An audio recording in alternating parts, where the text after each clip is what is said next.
ಹಗಲಿರಲಿ ಇರುಳಿರಲಿ ಯಾರನ್ನ ನೆನೆದೇನ, ಹಗಲಿರಲಿ ಇರುಳಿರಲಿ ಯಾರನ್ನ ನೆನೆದೇನ, ಅಣ್ಣ ಬಸವಣ್ಣನ ನೆನೆದೇನ, ಅಣ್ಣ ಬಸವಣ್ಣನ ನೆನೆದೇನ ಒಡಗೊಡನೆ, ಸಿದ್ಧಗಂಗಾ ಶಿವಯೋಗಿಗಳಿಗೆ ನಮಿಪೇನ, ಸಿದ್ಧಗಂಗಾ ಶಿವಯೋಗಿಗಳಿಗೆ ನಮಿಪೇನ.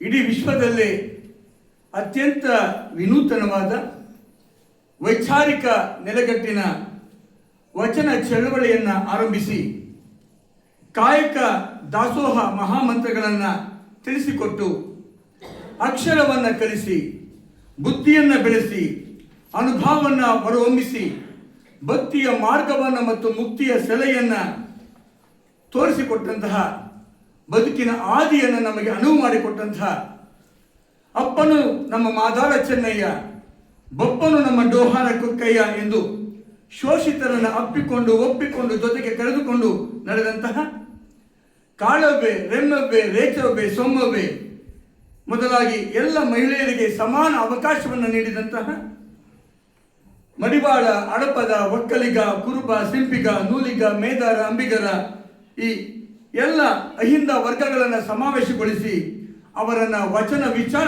ಕ್ರಾಂತಿಗೆ ಕರೆದು ತಂತಹ, ತಿಳಿಯ ಕನ್ನಡದಲ್ಲಿ ಕರುನಾಡ ಕೀರ್ತಿಯ ಜಗಕ್ಕೆ ಮುಟ್ಟಿಸಿದ ಮತ್ತು ಮುಖ್ಯವಾಗಿ ಮೂಢನಂಬಿಕೆಗಳು ಮೌಢ್ಯಾಚರಣೆಗಳ ವಿರುದ್ಧವಾಗಿ ಸೆಟೆದು ನಿಂತು ವಿಚಾರ ಕ್ರಾಂತಿಯನ್ನು ಬೆಳಗಿಸಿ ವಚನ ಧರ್ಮದ ಸ್ಥಾಪಕ ಮಹಾತ್ಮ ಬಸವಣ್ಣನವರನ್ನು ಈ ಮುಸ್ಸಂಜೆಯಲ್ಲಿ ನಾನು ಮೊದಲಿಗೆ ಸ್ಮರಿಸಿ ಅವರಿಗೆ ಪ್ರಣಾಮಿಸುತ್ತೇನೆ.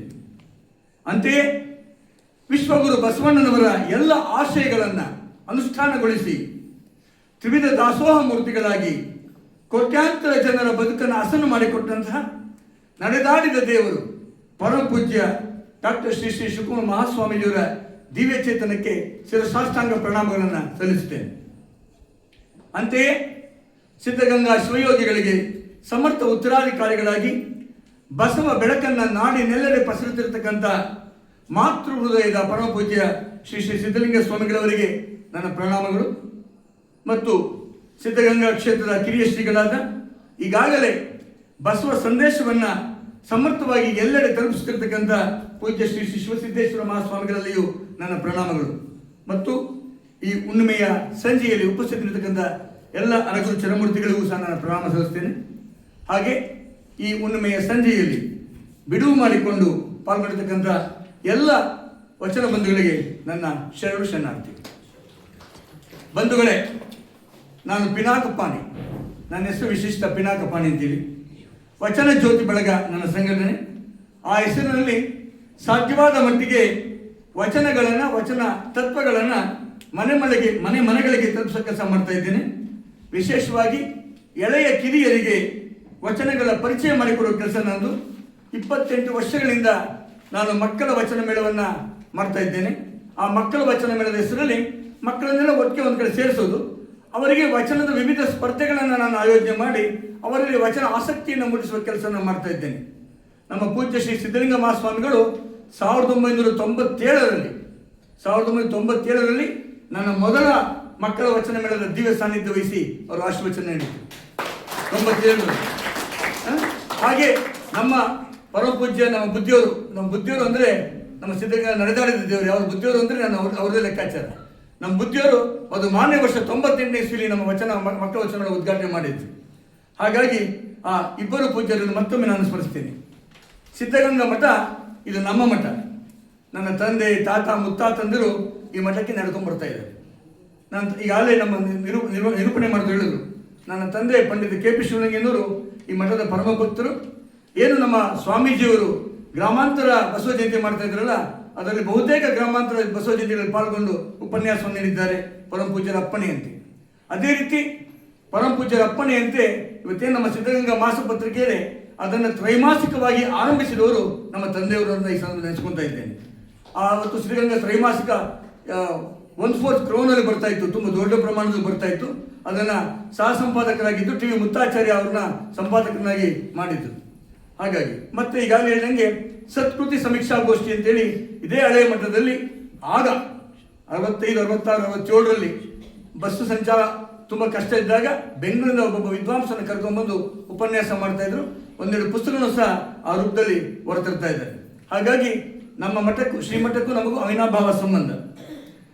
ಆದರೂ ನಾನು ಪಿನಾಕಪಾಣಿ ಅಂದರೆ ನನ್ನ ಪರಿಚಿತರಿಗೆಲ್ಲ ಗೊತ್ತಿದೆ, ಮತ್ತು ನಮ್ಮ ಸಿದ್ಧಲಿಂಗ ಸ್ವಾಮೀಜಿಗೂ ಗೊತ್ತಿದೆ.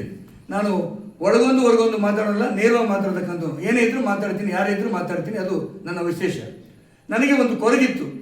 ನಾನು 6-7 ವರ್ಷದಿಂದ ನಮ್ಮ ಊರು ಇಸ್ಸಾಂಗಲಲ್ಲಿ ಒಂದು ಕಾರ್ಯಕ್ರಮ ಮಾಡಿದಾಗ ನಮ್ಮ ಬುದ್ಧಿಯವರಿದ್ದರು ಮತ್ತು 6-7 ಜನ ಸ್ವಾಮಿಗಳಿದ್ದರು. ಅವತ್ತು ನಾನು ಹೇಳಿದ್ದೆ, ಬುದ್ಧಿ, ನೀವು ಬರೀ ಹಳೆ ವಿದ್ವಾಂಸ ಪ್ರಖ್ಯಾತರನ್ನು ಕರ್ಕೊಂಬಂದು ಭಾಷಣ ಮಾಡಿಸೋದು, ಉಪನ್ಯಾಸ ಮಾಡೋದು ಪ್ರಯೋಜನ ಇಲ್ಲ. ಹೊಸ ಪೀಳಿಗೆಗೆ, ಯುವಕರಿಗೆ ಅವಕಾಶ ಕೊಡಬೇಕು, ಹೊಸಬರಿಗೆ ಅವಕಾಶ ಕೊಡಬೇಕು, ಮುಂದಿನ ಪೀಳಿಗೆಗೆ ಇದು ವರ್ಗಾಯಿಸಬೇಕು ಅಂತ ನಾನು ತುಂಬಿದ ಸಭೆಯಲ್ಲಿ 300 ಜನ ಭಕ್ತರಿದ್ದು ಅವರೆಲ್ಲ ಆಶ್ಚರ್ಯಪಟ್ಟರು. ನಾನು ಅವತ್ತು ಈ ಮಾತು ಹೇಳಿದ್ದೆ. ಆದರೂ ನಮಗೆ ಅವಕಾಶ ಸಿಕ್ಕಿರಲಿಲ್ಲ. ನಾನು ಬಾಲ್ಕಿಯಲ್ಲಿ ಮಾತಾಡಿದ್ದೇನೆ, ತಳವಾರ ಹುಣ್ಣಿಮೆಯಲ್ಲಿ ಮಾತಾಡಿದ್ದೇನೆ, ಸಾಣೇಹಳ್ಳಿಯಲ್ಲಿ ಮಾತಾಡಿದ್ದೇನೆ. ನಮ್ಮ ಮಠದಲ್ಲಿ ಮಾತಾಡೋ ಅವಕಾಶ ನನಗೆ ಸಿಕ್ಕಿರಲಿಲ್ಲ.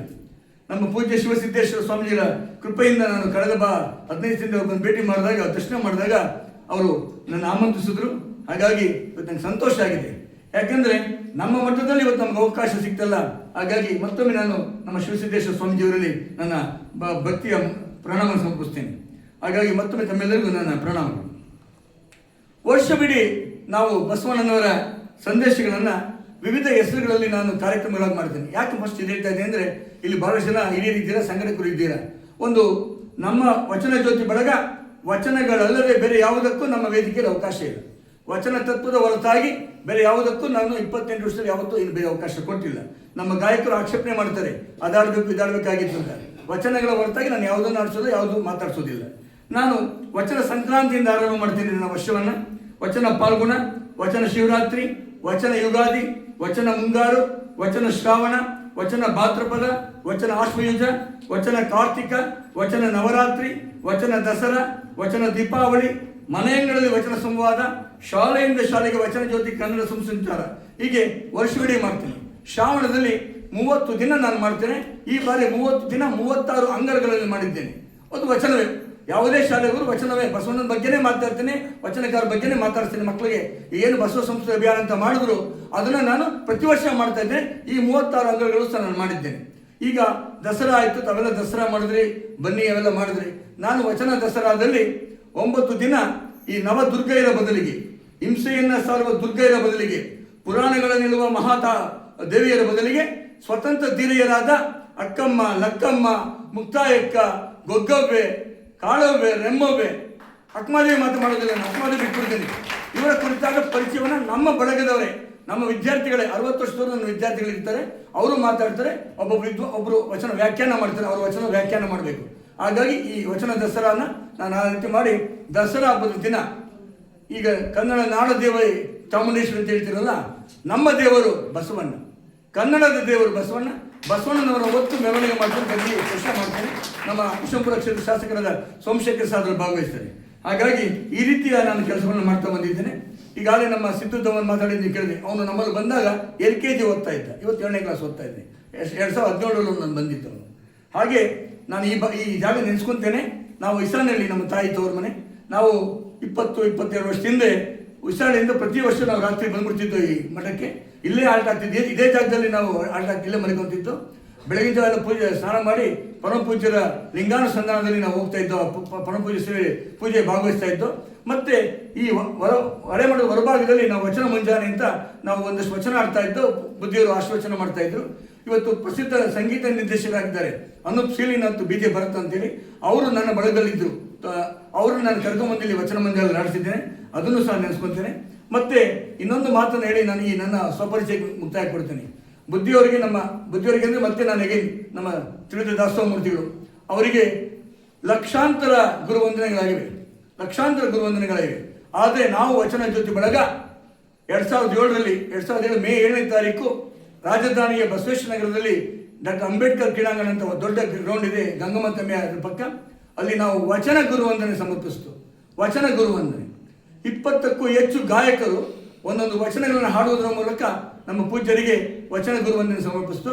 ಈಗ ಇದೇ ಥರ ಒಂದು ಸೆಂಟ್ರಲ್ ಸ್ಟೇಜಲ್ಲಿ ಬರೀ ಬುದ್ಧಿಯವರು ಮತ್ತು ನಮ್ಮ ಗಾಯಕರು, ಆ ಕಡೆ 20 ಅಡಿ ದೂರದಲ್ಲಿ ಒಂದು ವೇದಿಕೆ, ಅಲ್ಲಿ ಮಂತ್ರಿ ಮಾನ್ಯರು ಮತ್ತು ಮಣಿಮಠ ಸಾಹೇಬರಂತಹ ದೊಡ್ಡ ಗಣ್ಯರೆಲ್ಲ ಅಲ್ಲಿ.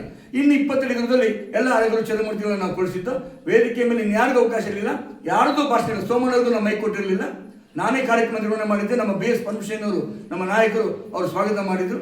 ಪರಮ ಪೂಜ್ಯರು ನರಸಿಂಹ ಒಡವಾಡಿ ಅಂತ ಹೆಸರು ಕೇಳಿದ್ದೀರ, ಅವರು ಕೊನೆಗೆ ಅಕ್ಕ ಕೇಳೋವ ಅಂತ ಹೇಳಿ ಅದನ್ನು ಟಾರ್ಗೆಟ್ ನುಡಿಸಿದ್ರು. ಅದಕ್ಕೆ ತಾಳ ಹಾಕಿದ್ದು ನಾನು ವಿಡಿಯೋ ಇದೆ ನಂತರ ಮತ್ತೆ ಪರಮ ಪೂಜ್ಯ ಆಶೀರ್ವಚನ ಕೊಟ್ಟರು. ಈ ಹೆಗ್ಗಳಿಕೆ ನನಗೆ ಅದನ್ನು ಗರ್ವ ಅಲ್ಲ, ವಿನೀತನಾಗಿ ಇದನ್ನು ಇವತ್ತು ಈ ಕ್ಷೇತ್ರದಲ್ಲಿ ಹಂಚ್ಕೊಳ್ಳೋಕೆ ಇಷ್ಟಪಡ್ತೇನೆ. ಹಾಗಾಗಿ ಆ ಪ್ರಸಂಗ ಹೇಳ್ತಾ ಇವತ್ತು ನಮ್ಮ ಬಳಗದ ಮೀನಾಕ್ಷಿ ಮತ್ತು ಜಾನಕರು ಈಗಾಗಲೇ ವಚನ ಹಾಡಿದ್ದಾರೆ. ನನ್ನ ಜೊತೆ ನನ್ನ ಆರಂಭದ ದಿನಗಳಿಂದಲೂ ನನ್ನ ಜೊತೆ ನಮ್ಮ ಸಿದ್ಧಗಂಗಾ ನರ್ಸಿಂಗ್ ಕಾಲೇಜಿನ ಸೂಪರಿಂಟೆಂಡೆಂಟ್ ನಟರಾಜ್ ಸುಂದರಳ್ಳಿ ನನ್ನ ಜೊತೆಗೆ ಸದಾ ಇರ್ತಾನೆ. ಇಲ್ಲಿಯೂ ಸಹ ನಾನು ಯಾವುದೋ ಕಾರ್ಯಕ್ರಮ ಮಾಡಿದ ನನ್ನ ಜೊತೆಗೆ ಇರ್ತಾನೆ, ಅವನು ನಾನು ನೆನೆಸ್ಕೊತೇನೆ. ಹಾಗೆ ನಮ್ಮ ಬಳಗದ ಇದೇ ಶ್ರೀಮಠದ ವಿದ್ಯಾರ್ಥಿ BSF ಕೆಲಸ ಮಾಡಿದಂಥ ಗಂಗಾಧರ ಸಹ ನನ್ನ ಜೊತೆ ಬಂದಿದ್ದಾನೆ. ಮತ್ತು ಹಿರಿಯರ ಕೋರಂ ಬಸವರಾಜ್ ಅವರು ನಮ್ಮ ಬಂಧುಗಳು ಮತ್ತು ನನ್ನನ್ನು ಹತ್ತಿರದಿಂದ ಬಂದವರು, ಅವ್ರಿಗೂ ಮತ್ತು ತಮ್ಮೆಲ್ಲರಿಗೂ ಮತ್ತೊಮ್ಮೆ ಶರಣಾರ್ಥಿ. ಈಗ ಉಪನ್ಯಾಸಕ್ಕೆ ಬರ್ತೇನೆ. ವಿಷಯ ಜಾನಪದದಲ್ಲಿ ವಚನ ಧರ್ಮ. ಧರ್ಮ ಅಂದರೆ ಇದು ಬಹಳ ಅತ್ಯಂತ ಕ್ಲಿಷ್ಟವಾದ ವಿಚಾರ. ಯಾಕೆಂದರೆ ಮತಿವಂತರು ನೂರಾರು ವರ್ಷಗಳಿಂದ ಸಾವಿರಾರು ವರ್ಷಗಳಿಂದ ಧರ್ಮದ ಮತನ ಮಾಡ್ತಾನೆ ಇದ್ದಾರೆ. ವೈಚಾರಿಕ ದೃಷ್ಟಿ ಬೆಳೆದಂತೆ ಕಾಲ, ದೇಶ ಮತ್ತು ಸಾಮಾಜಿಕ ಪರಿವರ್ತನೆಗಳ ಅನುಸಾರವಾಗಿ ಈ ಧರ್ಮದ ವ್ಯಾಖ್ಯೆ ಬದಲಾಗ್ತಾ ಇರೋದನ್ನ ನಾವು ಗಮನಿಸಿದ್ದೇವೆ. ಯಥೋಭ್ಯುಧಾಯ ನಿಶ್ರೇಯಸ ಸಿದ್ಧಿ ಸಾ ಧರ್ಮ. ಯಾವುದು ಇಹದ ಅಭ್ಯುದಯ ಮತ್ತು ಪರದ ನಿಶ್ರೇಯಸ್ಸಿಗೆ ಕಾರಣವಾಗುತ್ತದೆಯೋ ಅದು ಧರ್ಮ ಅಂತ ಒಬ್ಬ ದಾರ್ಶನಿಕ ಹೇಳ್ತಾನೆ, ವೈಶಾನಿಕ ಅಂತೇಳಿ ಕಣಾದ ಮಹರ್ಷಿ ಅಂತ ಹೇಳ್ತಾರೆ. ಈ ಸೂತ್ರದ ಪ್ರಕಾರ ಪ್ರತಿಯೊಬ್ಬ ವ್ಯಕ್ತಿಯು ಉತ್ತಮ ಜೀವನ ಮತ್ತು ಅಂತಿಮ ಮೋಕ್ಷವನ್ನ ನಿಶ್ರೇಯಸ ಸಾಧಿಸಲು ಸಹಾಯ ಮಾಡುವ ಕಾರ್ಯಗಳೇ ನಿಜವಾದ ಧರ್ಮ ಅಂತ ಅವ್ರು ಹೇಳ್ತಾರೆ. ಧರ್ಮಕ್ಕೆ ನಾವು ಇಂಗ್ಲಿಷ್ನಲ್ಲಿ ರಿಲಿಜನ್ ಅಂತ ಹೇಳ್ತೇವೆ. ಈ ಪದವು ದೇವರನ್ನು ಗೌರವಿಸುವುದು ಎಂಬ ಅರ್ಥವನ್ನು ನೀಡುತ್ತದೆ. ಮನುಷ್ಯ ಮತ್ತು ದೇವರುಗಳ ನಡುವಿನ ಕೊಂಡಿಯೇ ಧರ್ಮ ಎಂಬ ನಂಬಿಕೆ ಬಹು ಪುರಾತನ ಕಾಲದಿಂದ ನಮ್ಮಲ್ಲಿ ಬೇರೂರಿದೆ.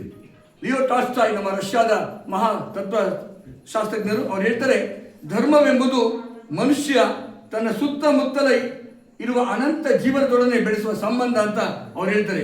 ಆ ಸಂಬಂಧ ಆ ಅನಂತದೆಡೆಗೆ ಆತನ ಜೀವನವನ್ನು ಕೂಡಿಸುವಂಥದ್ದು, ಅವನ ನಡೆಗೆ ಮಾರ್ಗದರ್ಶನ ನೀಡುವಂಥದ್ದು ಅಂತ ಲಿಯೋ ಟಾಲ್ಸ್ಟಾಯ್ ಅಭಿಪ್ರಾಯ ಪಡ್ತಾರೆ. ಹಾಗಾಗಿ ಈ ಅನಂತ ವಿಶ್ವದಲ್ಲಿ ಅನೇಕ ಧರ್ಮಗಳಿವೆ. ನಮ್ಮ ಭರತ ಖಂಡದಲ್ಲಿ ಏನಿದೆಯೋ ಧರ್ಮದ ಅವಳಿ ಬಹಳ ಜಾಸ್ತಿ. ಎಲ್ಲ ಧರ್ಮಗುರುಗಳೇ ಎಲ್ಲ ಜಗತ್ತುಗಳು ಇದ್ದಾರೆ ನಮ್ಮಲ್ಲಿ. ಸನಾತನ ಧರ್ಮ ಅಂತ ನಾವು ಏನು ಹೇಳ್ತೇವೆ ಅದು ಹಿಂದೂ ಧರ್ಮ ಅಂತ ಏನು ಹೇಳ್ತೇವೆ, ಸನಾತನ ಧರ್ಮ ಅಂತ. ಅದು ಸಾವಿರಾರು ವರ್ಷಗಳಲ್ಲಿ ಅನೇಕ ಧರ್ಮಗಳೆಂಬ ಪಂಥಗಳಿಗೆ ಅದು ಆಶ್ರಯವಾಗಿ ನಿಂತಿದೆ. ದ್ರಾವಿಡ ಧರ್ಮದಿಂದ ಮೊದಲುಗೊಂಡು ವೈದಿಕ ಧರ್ಮವಾಗಿ ಅದ್ವೈತ, ದ್ವೈತ, ವಿಶಿಷ್ಟಾದ್ವೈತ, ಶೈವ, ಶಾಕ್ತ ಹೀಗೆ ಶಾಖೆಗಳಾಗಿ ಬೆಳೆದು ಹಿಂದೂ ಧರ್ಮ, ಸನಾತನ ಧರ್ಮ ಒಂದು ಮಹಾವೃಕ್ಷವಾಗಿ ಬೆಳೆದು ನಿಂತಿದೆ. ಇನ್ನು ಈ ನಾಡಿನಲ್ಲಿ ಅರಳಿದಂತಹ ಜೈನ ಧರ್ಮ ಮತ್ತು ಬೌದ್ಧ ಧರ್ಮಗಳು ಅಪಾರ ಸಂಖ್ಯೆಯ ಅನುಯಾಯಿಗಳನ್ನು ಹೊಂದಿವೆ. ವಿಶ್ವದಾದ್ಯಂತ ಬೇರೆ ಬಿಟ್ಟಿರತಕ್ಕಂಥ ಇದು ನಮ್ಮ ಕ್ರಿಶ್ಚಿಯನ್ ಮತ್ತು ಇಸ್ಲಾಂ ಧರ್ಮಗಳು ಸಹ ಆ ಧರ್ಮದ ಆಲದ ಮರವಾಗಿ ಶೋಭಿಸ್ತವೆ. ಇಷ್ಟೊಂದು ಬಿಡಲುಗಳು ರೆಕ್ಕೆ ಇದಿರಬೇಕಾದ್ರೆ ಈ ವಚನ ಧರ್ಮ ಅಂದರೆ ಯಾವುದು ಪ್ರಶ್ನೆ ಮತ್ತು ಅದರ ವಿಶೇಷತೆ ಅನ್ನತಕ್ಕಂಥ ಪ್ರಶ್ನೆ ಸಹಜವಾಗಿ ನಮಗೆ ಕಾಡುತ್ತೆ. ದಯೆಯೇ ಧರ್ಮದ ಮೂಲವಯ್ಯ, ಸಕಲ ಜೀವಾತ್ಮರಿಗೂ ಲೇಸನ್ನೇ ಬಯಸುವ ಬಸವಣ್ಣನ ನುಡಿಮುತ್ತುಗಳು ವಚನ ಧರ್ಮದ ತಳಹದಿಯಾಗಿ. ವಚನ ಧರ್ಮ ಜಗದಗಲ ಮುಗಿಲಗಲವಾಗಿ ವ್ಯಾಪಿಸಿ ಕಾಲವನ್ನು ಭೇದಿಸಿ ಚಿರಕಾಲ ಸ್ಥಿರ ಸಂಜೀವಿಯಾದಂತಹ ಧರ್ಮ. ಅದಕ್ಕೆ ಯಾವುದೇ ಕಾಲ ದೇಶಗಳ ಎಲ್ಲ ಇಲ್ಲ, ಮತ ವಿಷಯಗಳ ಹೋರಾಟವಿಲ್ಲ. ಮನುಷ್ಯರಷ್ಟೇ ಅಲ್ಲ, ಸಕಲ ಜೀವಾತ್ಮಗಳಿಗೂ ಲೇಸನ್ನ ಸಾಧಿಸಲು ಈ ವಚನ ಧರ್ಮ ಎಣಗಾಡಿತು. ದಯೆ ಧರ್ಮವಾಯಿತು, ದೃಷ್ಟಿ ಸಮಷ್ಟಿಯಾಯಿತು. ಈ ಉದಾತ್ಮ ಅನುಭವದ ಆಗರವಾದ ಶಿವಾನುಭವ ಮಂಟಪ ಅದು ಲೋಕ ಕಲ್ಯಾಣವಾದ ಮಂಟಪವಾಯಿತು. ಎಲ್ಲೆಡೆ ಮಂಗಳ ಮೈವೆತ್ತಿ ನಿಂತುಕೊಂಡ್ರೆ ಹಳೆಯ ಕೊಳೆ ತೊಳೆದು ನವ ದೃಷ್ಟಿ ಉದಯವಾಯಿತು, ಹೊಸ ದೃಷ್ಟಿ ಮೈದೋರಿತು. ಇಲ್ಲಿ ಸಲ್ಲಿ ಅಲ್ಲಿಯೂ ಸಲ್ಲಬೇಕೆಂಬ ಧರ್ಮ ಮೊದಲು ಎಲ್ಲಾದರೂ ತೋರಿದ್ರೆ ಅದು ಬಸವಾದಿ ಪ್ರಮಥರ ಮಹಾಮನೆಯ ಅಂಗಳದಿಂದ ನಾವು ನೆನಪಿಕೊಂಡು ಬಂದವರು. ಹಾಗಾಗಿ ವಚನ ಧರ್ಮ ಜೀವದ ನೆಲೆ ಬೆಲೆಗಳ ಇತ್ಯರ್ಥಕ್ಕೆ ನಗಿತಲ್ಲದೆ ಸಂಕುಚಿತ ಭಾವನೆಗಳ ವಿರಾಟಕ್ಕೆ ಅದು ಅವಕಾಶ ಮಾಡಿಕೊಡಲಿಲ್ಲ. ಅಂತೆಯೇ ಅಲ್ಲಿ ಗಂಡು ಹೆಣ್ಣು, ಮೇಲು ಕೀಳು, ಕಪ್ಪು ಬಿಳುಪು ಎಂಬ ಭಾವನೆಗೆ ಅಲ್ಲಿ ಎಡೆಯೇ ಇಲ್ಲ. ಬೇಕೆಂಬ ರತಿ ಬೇಡವೆಂಬ ವಿರತಿ ಎರಡೂ ಇಲ್ಲದ ಹೊಸ ಮನೋಧರ್ಮವನ್ನ ವಚನ ಧರ್ಮ ಎತ್ತಿ ಹಿಡಿಯುತ್ತೆ. ಉಂಡು ಉಪವಾಸಿ ಬಳಸಿ ಬ್ರಹ್ಮಚಾರಿ ಇದು ಧರ್ಮದ ಉಸಿರಾಯಿತು. ಹಾಗಾಗಿ ಇದು ಜನಪದದ ಧರ್ಮವಾಯಿತು. ವಚನ ಧರ್ಮಕ್ಕೆ ವಚನಕಾರರೇ ಮೂಲಿಗಳು. ಅಂದಿನ ಸಾಮಾಜಿಕ ವ್ಯವಸ್ಥೆ, ಧಾರ್ಮಿಕ ಕಂದಾಚಾರ, ಶ್ರಮದ ಅಪಮೌಲ್ಯ, ರಾಜಕೀಯ ಕಲ್ಮಶತೆ ಈ ಎಲ್ಲ ಜಡ್ಡು ಕಟ್ಟಿದ ಪರಂಪರೆಯ ವಿರುದ್ಧ ಅದ್ಭುತವಾದ ದಿವ್ಯ ಕ್ರಾಂತಿಯನ್ನು ನಡೆಸಿದ ಸ್ವತಂತ್ರ ಧೀರರು ನಮ್ಮ ವಚನಕಾರರು. ಇದರ ಪರಿಣಾಮವಾಗಿ ಜನರ ನುಡಿ, ಜನಪದ ಭಾಷೆ ಶಿವಶರಣರ ವಚನಕ್ಕೆ ಪ್ರೇರಕವಾಯಿತು. ಅಂತೆಯೇ ವಚನ ಸಾಹಿತ್ಯ, ವಚನ ವಾಗ್ಮಯ, ವಚನ ಚಳುವಳಿ, ವಚನ ಧರ್ಮ ಉದಯವಾಯಿತು. ಹಾಗಾಗಿಯೇ ಹೊಸಗನ್ನಡದ ಹಿರಿಯ ವಿದ್ವಾಂಸರಾದ ಎಂ ಆರ್ ಶ್ರೀನಿವಾಸ ಮೂರ್ತಿ ಅಂತ ಎಷ್ಟು ಜನ ಹೆಸರು ಕೇಳಿದ್ರು ಗೊತ್ತಿಲ್ಲ.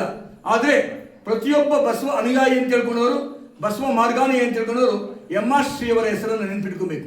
ಯಾಕೆಂದರೆ ಅವರು 1942ರಲ್ಲಿ ಒಂದು ಪುಸ್ತಕ ಬರೀತಾರೆ.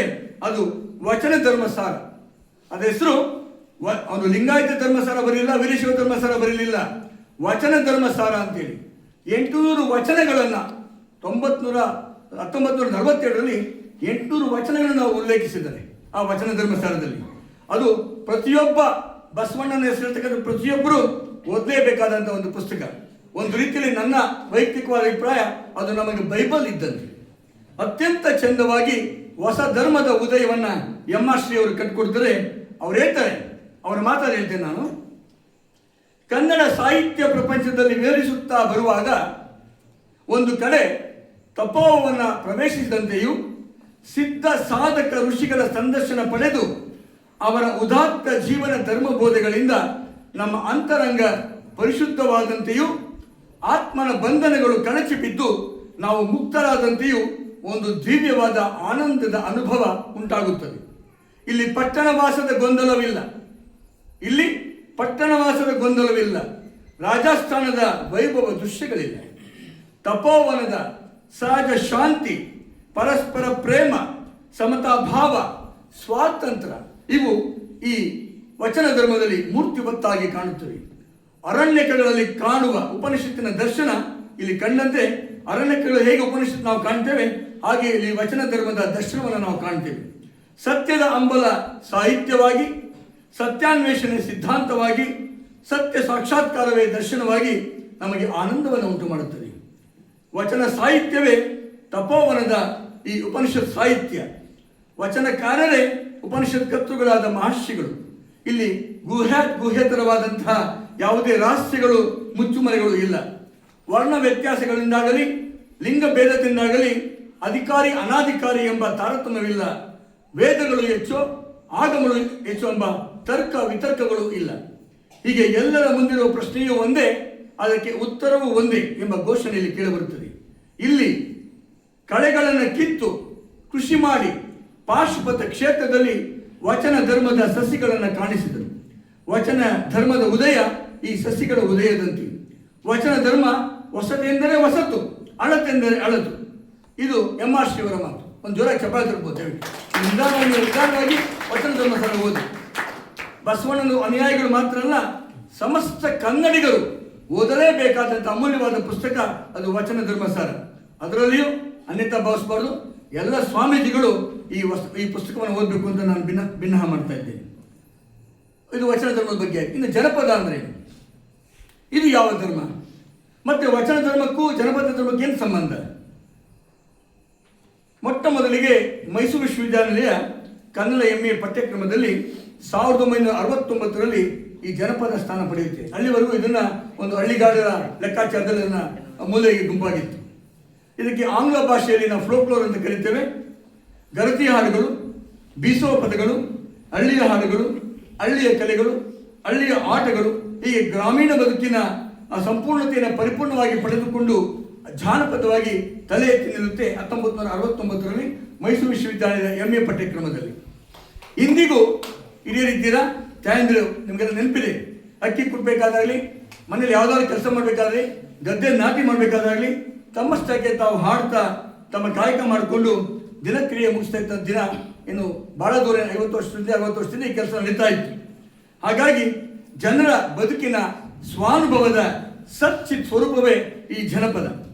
ಬಸವಾದಿ ಪ್ರಮತ್ತರು 900 ವರ್ಷಗಳ ಹಿಂದೆ ಅಲ್ಲಿವರೆಗೂ ನಿರ್ಲಕ್ಷಿಸಲ್ಪಟ್ಟಿದ್ದ ಕನ್ನಡದಲ್ಲಿಯೇ ತಮ್ಮ ಈ ಎಲ್ಲ ಕಾರ್ಯಗಳನ್ನು ಕೈಗೊಂಡು ಆಡು ನುಡಿಗೆ ಮೊದಲ ಮನ್ನಣೆ ನಿತ್ತಂತವರು.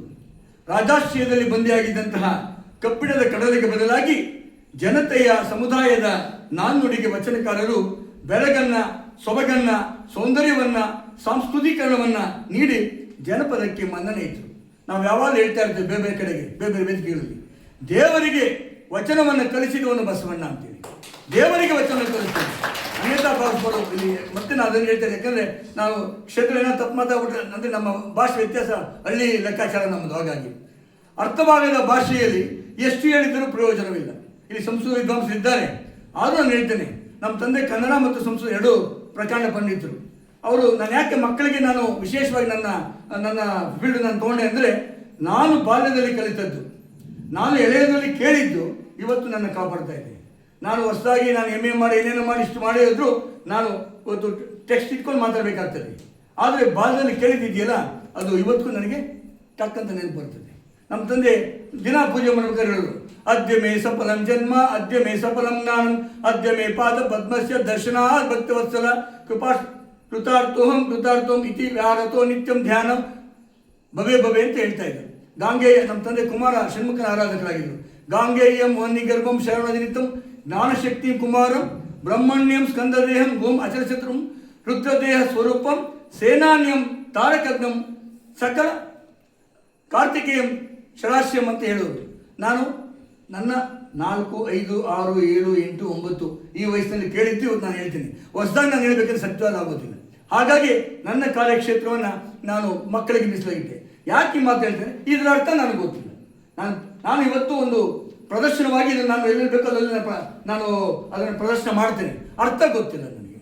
ಆದರೆ ತಂದೆ ನೀನು, ತಾಯಿ ನೀನು, ಬಂಧು ನೀನು, ಬಳಗ ನೀನಲ್ಲದೆ ಮತ್ತಾರು ಇಲ್ಲವಯ್ಯ, ಅಥವಾ ಕಳಬೇಡ ಕೊಲಬೇಡ ವ್ಯಾಖ್ಯಾನ ಬೇಕಿಲ್ಲ.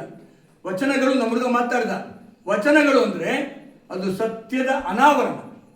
ಪ್ರತಿಯೊಂದು ವಚನದ ಸಾಲು, ನೀವು ಯಾವುದೇ ವಚನ, ಬಸವಣ್ಣ ಅಂತಲ್ಲ, ನಾನು ಬಸವಣ್ಣನೂ ನಾನು ಜಾಸ್ತಿ ತೊಗೊಳೋದಿಲ್ಲ. ಯಾರು ನಿರ್ಲಕ್ಷಿಸಲ್ಪಟ್ಟ ಅಲಕ್ಷಿತ ವಚನಗಾರನ ಅಂತಂತೇನೆ ಹೆಚ್ಚಿಗೆ.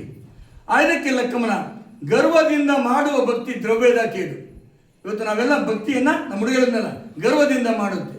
ನಡೆಯಿಲ್ಲದ ನುಡಿ ಅರಿವಿಂಗೆ ಹಾನಿ, ಕೊಡದತ್ತಾಗಿ ಎನಿಸಿಕೊಂಬುದು ಮುಡಿಯಿಲ್ಲದ ಶೃಂಗಾರ. ದೃಢವಿಲ್ಲದ ಭಕ್ತಿ ಯಾವುದು? ಅಡಿಬಡದ ಕುಂಭದಲ್ಲಿ ಇರತಕ್ಕ ಸುಜಲದಂತೆ. ಹಾಗಾಗಿ ಮಾರಯ್ಯ ಪ್ರಿಯ ಮಲ್ಲೇಶ್ವರಿಗೆ ಇದು ಒಪ್ಪೋದಿಲ್ಲ ಅಂತ ತಾಯಿ ಹೇಳ್ತಾರೆ. ಪ್ರತಿಯೊಂದು ಸಾಲು, ಯಾವುದೇ ವಚನ ನೀವು ಓದ್ಕೊಳ್ಳಿ, ನೀವು ಓದಾಗಿ ಒಂದು ಸಣ್ಣ ಪೆನ್ಸಿಲ್ ಮಾರ್ಕ್ ಮಾಡ್ಕೊಳ್ಳಿ, ಅದು ನೀವು ಮಾಡ್ಕೊಂಡು ಇನ್ನೊಮ್ಮೆ ಓದಿ, ಅದು ಸತ್ಯವೋ ಸುಳ್ಳು. ವಚನಗಳು ಕಥೆಯಲ್ಲ, ಕವನವಲ್ಲ, ಕಾದಂಬರಿಯಲ್ಲ, ಪುರಾಣಗಳಂತೂ ಅಲ್ಲವೇ ಅಲ್ಲ. ಅದು ಸತ್ಯದ ದರ್ಶನ, ಅನುಭವದ, ಅವರು ಅನುಭವಿಸಿ ಹೇಳಿದ, ಬರೆದದ್ದಲ್ಲ, ಅದು ನುಡಿದದ್ದು. ಆ ನುಡಿದದ್ದನ್ನು ವಚನ ಭಂಡಾರಿ ಅಂತಕ್ಕಂಥ ಇವತ್ತು ಏನು ವಿಧಾನಸೌಧದಲ್ಲಿ ಲೋಕಸಭೆಯಲ್ಲಿ ಹೇಗೆ ಲಿಪಿ ಬರ್ಕೊಂತಾರೋ ಹಾಗೆ ವಚನ ಭಂಡಾರಿ ಶಾಂತರ ಶಾಂತ ಬಸವಣ್ಣವರು ಕಾಲದಲ್ಲಿ ಇದ್ದಂತು. ಅವರು ಮತ್ತು ಅವರ ಸಹಪಾಠಿಗಳಿಂದ ಅದನ್ನು ಪ್ರತಿ ಮಾಡ್ತಾ ಇದ್ರು. ಆ ಪ್ರತಿಯನ್ನು ಮಾಡಿಕೊಂಡು ಮತ್ತೆ ಅದನ್ನು ಮತ್ತೆ ನಂತರ ಅದನ್ನು ಚರ್ಚೆಗೆ ಇಡ್ತಾ ಇದ್ರು. ಹಾಗಾಗಿ ವಚನದ ಕಟ್ಟು ಕಲ್ಯಾಣ ಕ್ರಾಂತಿ ಆದಮೇಲೆ ಹೇಗೆ ಎತ್ಕೊಂಡು ಬಹಳಷ್ಟು ನಮ್ಮ ಸನಾತನಿಗಳ ಕೈಗೆ ಸಿಕ್ಕಿ ನಡುದಾಗ ಅದನ್ನು ಅಕ್ಕನಾಗಮ್ಮನ ನೇತೃತ್ವದಲ್ಲಿ ಗಂಗಾಂಬಿಕೆ, ಚನ್ನಬಸವಣ್ಣ, ಮಡಿವಾಳ ಮಾಚಿದೇವ, ಡೋರಕಕ್ಕಯ್ಯ, ನುಲಿಯ ಚಂದಯ್ಯ, ನಮ್ಮ ರೇಣುಕಾಚಾರ್ಯರ ಮಗ ರುದ್ರಮುನಿ ದೇವರು, ಅಂದರೆ ರೇವಣ ಸಿದ್ಧರ ಮಗ ರುದ್ರಮುನಿ ದೇವರು ಇದನ್ನೆಲ್ಲ ಕಾಪಾಡಿದಂಥವ್ರು. ಹಾಗಾಗಿ ಆ ವಚನದ ಕಟ್ಟುಗಳು ಅದು ಅನುಭವ ಸುಳ್ಳುನುಡಿಗಳು. ಯಾಕೆ ಹೇಳ್ತಾ ಇದ್ದೀನಿ ಅಂದರೆ, ಇವೆಲ್ಲವೂ ಕನ್ನಡದಲ್ಲಿವೆ, ಅರ್ಥವಾಗುತ್ತವೆ. ಒಂದು ವಚನವನ್ನು ಪೂಜ್ಯರು ಮಾಡಿದ್ರು, ತುಂಬ ಚೆನ್ನಾಗಿ ಮಾಡಿದ್ರು. ನಮ್ಮ ಚಿಕ್ಕತೊಟ್ಲು ಕೆರೆ ಪೂಜ್ಯರು, ಕೆರೆ ಪೂಜ್ಯರು ಮಾಡಿದ್ರು. ನಾನು ಒಂಥರ ಮಾಡ್ತೀನಿ, ನಮ್ಮ ಶಿವಸಿದ್ದೇಶ್ವರ ಸ್ವಾಮೀಜಿಯವರು ಒಂಥರ ಮಾಡ್ತಾರೆ, ನಮ್ಮ ಹುಡುಗ ಒಂಥರ ಮಾಡ್ತಾನೆ, ನಮ್ಮ ತಾಯಿದರು ಒಂಥರ ಮಾಡ್ತಾರೆ. ವಚನದ ವಿಶೇಷ ಏನಂದರೆ, ಆನು ಒಲಿದಂತೆ ಆಡುವನೆಯ ನಿನಗೆ ಕೇಳಿಲ್ಲವಾಗಿ, ಆನು ಒಲಿದಂತೆ ಆಡುವನೆಯ ನಿನಗೆ ಕೇಳಿಲ್ಲವಾಗಿ. ನೀವೆಲ್ಲ ವಿದ್ಯಾರ್ಥಿಗಳಿದ್ದೀರಾ ಮತ್ತು ದೊಡ್ಡವರಿದ್ದೀರಾ. ನಮ್ಮ ಭಾರತ ಸಂವಿಧಾನ ನಮಗೆ 3 ಲಕ್ಷ ನಮಗೆ ಮೂಲಭೂತ ಹಕ್ಕುಗಳನ್ನು ಕೊಟ್ಟಿದೆ. ಮೂಲಭೂತ ಹಕ್ಕು ಈ ಕಡೆ ಇದ್ದರೆ, ಈ ಕಡೆ ಕರ್ತವ್ಯಗಳನ್ನು ಕೊಟ್ಟಿದೆ. ಹಕ್ಕು ಮತ್ತು ಕರ್ತವ್ಯಗಳನ್ನು ನಮ್ಮ ಭಾರತ ಸಂವಿಧಾನ ಕೊಟ್ಟಿದೆ. ಅದನ್ನೇ ಬಸವಣ್ಣ ಒಂದೇ ಮಾತಲ್ಲಿದ್ದರೆ, ಆನು ಒಲಿದಂತೆ ಆಡುವನೆಯ ನಿನಗೆ ಕೆಡಿಲ್ಲವಾಗಿ. ಒಲಿದಂತೆ ಹಾಡುವುದು ಮೂಲಭೂತ ಹಕ್ಕುಗಳಾದರೆ ಕರ್ತವ್ಯ ಏನು? ನಿನಗೆ ಕೇಳಿಲ್ಲವಾಗಿ, ನಿನಗೆ ಕೇಳಿಲ್ಲವಾಗಿ. ಅಂದರೆ ಈ ಲೆಕ್ಕಾಚಾರದಲ್ಲಿ ಪ್ರತಿಯೊಬ್ಬರಿಗೂ ಅರ್ಥವಾಗುವಂಥ ಭಾಷೆಯಲ್ಲಿ, ಅತ್ಯಂತ ಸರಳವಾದ ಭಾಷೆಯಲ್ಲಿ ಇವತ್ತಿಗೂ ವಿಸ್ಮಯ. ಬಹಳಷ್ಟು ಜನಕ್ಕೆ ಏನ್ರಿ ಪಿನಾಕ್ಮಣಿಯವರೇ, ಇಷ್ಟು ಸುಲಭವಾಗಿ ಇಷ್ಟು ಕನ್ನಡ ಇಷ್ಟು ಸಿಂಪಲ್ ಕನ್ನಡ ಅವತ್ತಿತ್ತೇನ್ರಿ, ಏನ್ರಿ ನೀವು ಸುಳ್ಳು ಹೇಳ್ತೀರಾ ಅಂತ ಬಹಳಷ್ಟು ಜನ ಕೆಲವು ನನ್ನ ಕೇಳ್ತಾರೆ. ಅದುವೇ ಬಸವಣ್ಣನ ವೈಶಿಷ್ಟ್ಯ. ಯಾಕೆ ಬಸವಣ್ಣ ಮಹಾತ್ಮ ಅಂತ ನಾವು ಕರಿತೇವೆ, ಯಾಕೆ ಅವನು ವಿಶ್ವಗುರು ಅಂತ ಕರಿತೇವೆ, ಯಾಕೆ ಕರ್ನಾಟಕ ಸಂಸ್ಕೃತಿ ನಾಯಕ ಅಂತ ಕರಿತೇವೆ ಅಂದರೆ ಅದು ಬಸವಣ್ಣನ ವೈಶಿಷ್ಟ್ಯ. ಅಕ್ಷರವನ್ನು ಕಲಿಸಿದ, ಬುದ್ಧಿಯನ್ನು ಬೆಳೆಸಿದ, ಅನುಭವವನ್ನು ನುಡಿಸಿದ, ಬದುಕಿನ ಮಾರ್ಗವನ್ನು ತೋರಿಸಿದ, ಭಕ್ತಿಯ ಹಾದಿಯನ್ನು ತೋರಿಸಿದ, ಮುಕ್ತಿಯ ಸೆಲೆಯನ್ನು ತೋರಿಸಿದ. ಅದು ಯಾವುದರಲ್ಲಿ? ಹಾಡು ನುಡಿಯಲ್ಲಿ, ಜನಪದದಲ್ಲಿ. ಹಾಗಾಗಿ ಈ ಜನಪದ ಮತ್ತು ವಚನ ಧರ್ಮಕ್ಕೆ ಅವಿನಾಭಾವ ಸಂಬಂಧ ಇದೆ. ವಚನ ಧರ್ಮದ ಮೂಲ ಲಕ್ಷಣ ಏಕದೇವೋಪಾಸನೆ. ಹೌದಲ್ವಾ? ನಾನು ಕೇಳಬೇಕು, ಹೌದಲ್ವಾ? ಅದು ನಾವು 28 ದೇವ್ರಿಗೆ ಹೋಗ್ತೀವಿ. ಇಲ್ಲಿರೋಲ್ಲಿ 90 ಜನ 28 ದೇವ್ರಿಗೆ ಹೋಗ್ತೀವಿ. ಅದು ನಮ್ಮ ಕರ್ಮ. ನಾವು ಬಸವಣ್ಣನ ಅರ್ಥ ಮಾಡ್ಕೊಂಡಿಲ್ಲ. ಈಗಲಾದ ಸಮಯ ಬಂದಿದೆ, ಅರ್ಥ ಮಾಡ್ಕೊಬೇಕು. ಬಸವಣ್ಣನ ಹೆಸರಿರ್ತಕ್ಕಂಥ ಜನ, ಬಸವ ಮಾರ್ಗವನ್ನು ಹೆಸರಿರ್ತಕ್ಕಂಥ ಜನ ಇಷ್ಟಲಿಂಗೋಪಾಸನೆ ಮತ್ತು ಏಕದೇವೋಪಾಸನೆಯನ್ನು ಅನುಸರಿಸಿದ್ದಾರೆ. ದೊಡ್ಡಪ್ಪನ ಕೈ ಮುಗಿರಿ ತಪ್ಪೇನಿಲ್ಲ, ಚಿಕ್ಕಪ್ಪನ ನಮಸ್ಕಾರ ಮಾಡಿ ತಪ್ಪೇನಿಲ್ಲ. ಆದರೆ ಅವರೇ ನಮ್ಮ ಅಪ್ಪ ಅಲ್ಲ, ನಮ್ಮ ಅಪ್ಪ ಬಸವಪ್ಪ. ಇದನ್ನು ನಾವು ಅರ್ಥ ಮಾಡ್ಕೊಬೇಕು. ಹಾಗಾಗಿ ವಚನ ಧರ್ಮದ ಮೂಲ ಲಕ್ಷಣ ಏಕದೇವೋಪಾಸನೆ, ಶಿವನಿಷ್ಠೆ. ಎಲ್ಲ ವಚನಕಾರರಿದ್ದನ್ನೇ ಸಾರಿದ್ದಂಥದ್ದು. ಕೂಡಲ ಸಂಗನಾಗಲಿ, ಚೆನ್ನ ಅಥವಾ ಕಪಿಲ ಮಲ್ಲಿಕಾರ್ಜುನಾಗಲಿ, ಅಖಂಡೇಶ್ವರನಾಗಲಿ ಶಿವನಿಷ್ಠೆಯೇ ಅವರ ಉಸಿರು. ಜಗದಣ್ಣ ಬಸವಣ್ಣನವರು ಸದಾ ಕೂಡಲ ಸಂಗಮನನ್ನೇ ಕುರಿತು ಚಿಂತಿಸುತ್ತಾರೆ. ಅಣ್ಣ ಏನು ಮಾಡಿದ್ರು ಅದು ಕೂಡಲ ಸಂಗಮನಿಗಾಗಿ, ಕೂಡಲ ಸಂಗಮದೇವರ ಸಾಕ್ಷಿಯಾಗಿ ಹೇಳ್ತಾರೆ. ಅಣ್ಣ ಎಲ್ಲಿ ನೋಡಿದರಲ್ಲಿ ಮನ ಬೆಳೆಸಿದರೆ, ಎಲ್ಲಿ ನೋಡಿದರಲ್ಲಿ ಮನ ಬೆಳೆಸಿದರೆ ಆಣೆ ನಿಮ್ಮ ಪ್ರಮಥರಾಣೆ ಅಂತ ಹೇಳ್ತಾರೆ. ಅದನ್ನೇ ನಮ್ಮ ಜನಪದರು ಅವರು ಹೇಳ್ತಾರೆ. ಅವ್ರು ಏನು ಮಾಡೋದು ಅದು ಶಿವನಿಗಾಗಿ, ಶಿವನ ಸಾಕ್ಷಿಯಾಗಿ. ಅಂತಹ ಅಖಂಡ ನಿಷ್ಠೆ ನಮ್ಮ ಜನಪದರು ಹೇಳ್ತಾರೆ. ಜನಪದರು ಅರಣ್ಯದಡಿವ್ಯಾಗ ಯಾರಾಣೆ ಕೊಡಲಿಲ್ಲ, ಅರಣ್ಯದಡಿವ್ಯಾಗ ಯಾರಾಣೆ ಕೊಡಲಿಲ್ಲ, ದೇವ ನಿನ್ನಾಣೆ ಶಿವನಾಣೆ, ದೇವ ನಿನ್ನಾಣೆ ಶಿವನಾಣೆ ಕೊಟ್ಟೇನಾ, ದೇವ ನಿನ್ನಾಣೆ ಶಿವನಾಣೆ ಕೊಟ್ಟೇನಾ, ಅರಣ್ಯ ಗೆದ್ದು ಬರುಬೇನಾ, ಅರಣ್ಯ ಗೆದ್ದು ಬರುಬೇನಾ. ತಮ್ಮ ಜೀವನ, ತಮ್ಮ ಬದುಕು ಒಂದು ಅರಣ್ಯವಾದಾಗ ಈ ಅರಣ್ಯ ರೂಪದ ಸಂಸಾರವನ್ನು ಗೆಲ್ಲುವ ಪ್ರತಿಜ್ಞೆಯನ್ನು ಆ ತಾಯಿ, ಆ ಗರತಿ ಕೈಗೊಳ್ತಾಳೆ.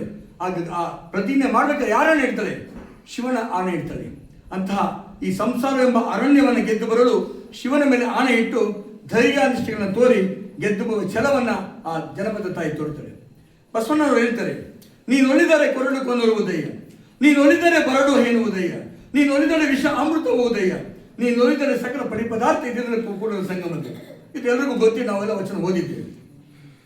ಅಣ್ಣ ಬಸವಣ್ಣವರು ಹೇಗೆ ಆಣೆ ಇಟ್ಟು ಸುಮ್ಮನಾಗದೆ, ಹೇಗೆ ಆ ಕೂಡಲ ಸಂಗನಲ್ಲಿ ಇಷ್ಟಲಿಂಗಯ್ಯನಲ್ಲಿ ಅಚಲ ಶ್ರದ್ಧೆ ಇಟ್ಟು ಸರ್ವವು ಆ ಇಷ್ಟಲಿಂಗಯ್ಯನದೆ ಅಂತ ಹೇಳಿದ್ರು, ಅದೇ ರೀತಿ ನಮ್ಮ ಜನಪದ ಸಹ ಆಣೆ ಇಟ್ಟ ಕೂಡಲೇ ಅದು ಪರಿಹಾರ ಆಗಲ್ಲ.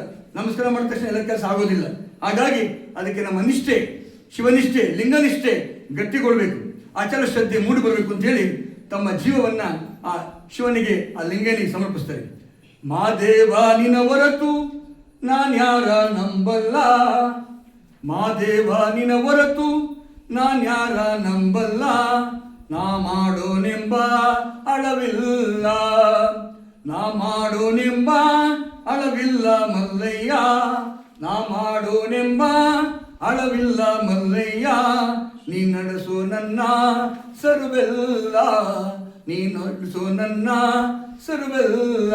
ಹೀಗೆ ಆ ಲಿಂಗಯ್ಯನಿಗೆ, ಶಿವನಿಗೆ ತಮ್ಮನ್ನು ತಾವು ಸಂಪೂರ್ಣವಾಗಿ ಸಮರ್ಪಿಸಿಕೊಂಡು ಸಮರ್ಪಿಸುತ್ತಾರೆ. ಇದು ವಚನ ಧರ್ಮದ ನಮ್ಮ ಸಂವಿಧಾನ ಏನಿದೆ ಅದರ ಏನು ನಾವು ಷಷ್ಠಲ ಅಂತ ಹೇಳ್ತೇವೆ, ಅದರಲ್ಲಿ ಒಂದು ಭಕ್ತ ಸ್ಥಳ. ಆ ಭಕ್ತ ಸ್ಥಳದಲ್ಲಿ ಸೂಕ್ಷ್ಮಾನುಭವವನ್ನು ಇದು ಸ್ಪಂದಿಸುತ್ತೆ. ಆ ಸೂಕ್ಷ್ಮಾನುಭವಕ್ಕೆ ಇದು ಹೊಂದಿಕೆಯಾಗುತ್ತೆ. ಜನಪದಿಗರ ಈ ಜೀವನದುದ್ದಕ್ಕೂ ಬರತಕ್ಕಂಥ ಈ ಏಕನಿಷ್ಠೆ, ಏಕದೇವೋಪಾಸನೆ, ಶಿವನಿಷ್ಠೆ, ಲಿಂಗನಿಷ್ಠೆ ಅದು ಮತ್ತೊಂದು ಸ್ಥಳವಾದಂತಹ ಮಹೇಶ್ವರ ಸ್ಥಳದ ಲಕ್ಷಣ.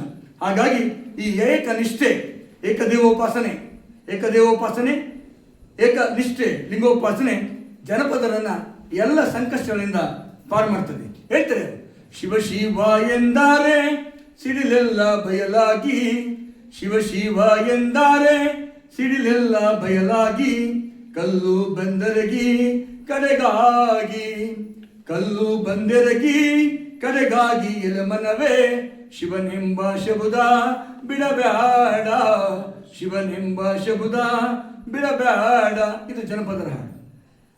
ಅಣ್ಣನ ಮತ್ತೊಂದು ವಚನ ನಮಗೆಲ್ಲ ಗೊತ್ತಿದೆ. ನಂಬರು ನೆಚ್ಚರು ಬರಿದೆ ಕರೆವರು, ನಂಬಲರಿಯರಿ ಈ ಲೋಕದ ಮನುಜರು, ನಂಬಿ ಕರೆದರೆ ಓ ಎನ್ನನೆ ಶಿವನು, ನಂಬದೆ ನೆಚ್ಚದೆ ಬರಿದೆ ಕರೆವರ ಕೊಂಬ ಮೆಟ್ಟಿ ಕೂಗೆಂದ ನಮ್ಮ ಕೂಡಲ ಸಂಗಮ ದೇವ.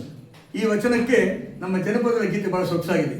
ಕರೆದಾರೆ ಶಿವ ಬಂದ ಮರೆತಾರೆ ಸರಿದೋದ, ಕರೆದಾರೆ ಶಿವ ಬಂದ ಮರೆತಾರೆ ಸರಿದೋದ, ಅರ ನಿನ್ನ ನಂಬಿ ಕರೆದೇನಾ, ಅರ ನಿನ್ನ ನಂಬಿ ಕರೆದೇನಾ, ಶಿವಗುರುವೇ ಹಸಿದಂತ ಕರುವಿಗೆ ತಾಯಾಗಿ ನೀ ಬಾರೋ, ಹಸಿದಂತ ಕರುವಿಗೆ ತಾಯಾಗಿ ನೀ ಬಾರೋ.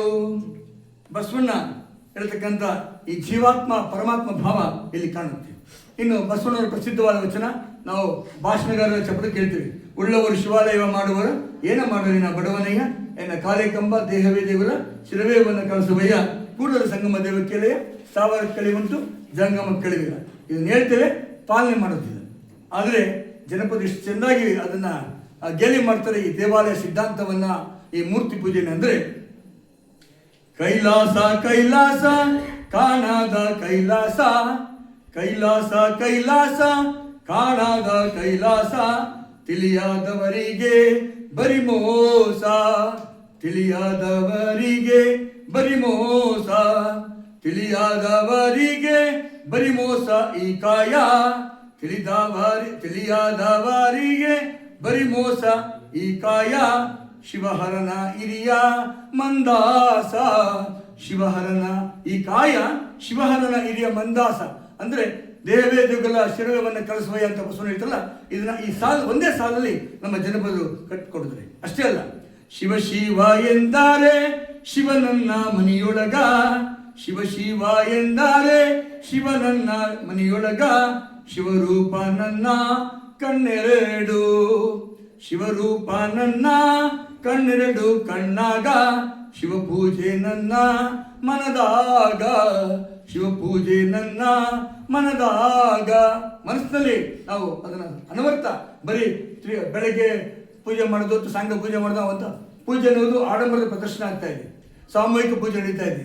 ಈ ನಮ್ಮ ತಾತ ಮುತ್ತಾತಂದರು ಅವರು ಲಿಂಗಾನುಸಂಧಾನ ಮಾಡ್ತಾ ಇದ್ದು ಏಕಾಂತವಾಗಿ, ಏಕಾಂತ ಸಾಧನೆ 1 ಗಂಟೆ 2 ಗಂಟೆ 3 ಗಂಟೆ ಮಾಡ್ತಾ ಇದ್ರು. ಅವರೆಲ್ಲ ಶಿವನ ಇಚ್ಛೆಯನ್ನು ಅರ್ಥಂತವರಾಗಿದ್ದರು. ಯಾವಾಗ ಶಿವ ತಮ್ಮನ್ನು ಕರ್ಕೊಳ್ತಾನೆ ಅಂತಕ್ಕಂಥದ್ದನ್ನ ಅವರು ಅರಿತವರಾಗಿದ್ದರು. ನಮ್ಮ ಗದ್ದಿಗ ಮಠದ ಪಂಚಾಕ್ಷರಿ ಸ್ವಾಮೀಜಿಗಳ ಚರಿತ್ರೆ ನೀವು ಯಾರು ತಿಳ್ಕೊಂಡ್ರೆ ಗೊತ್ತಿರುತ್ತೆ.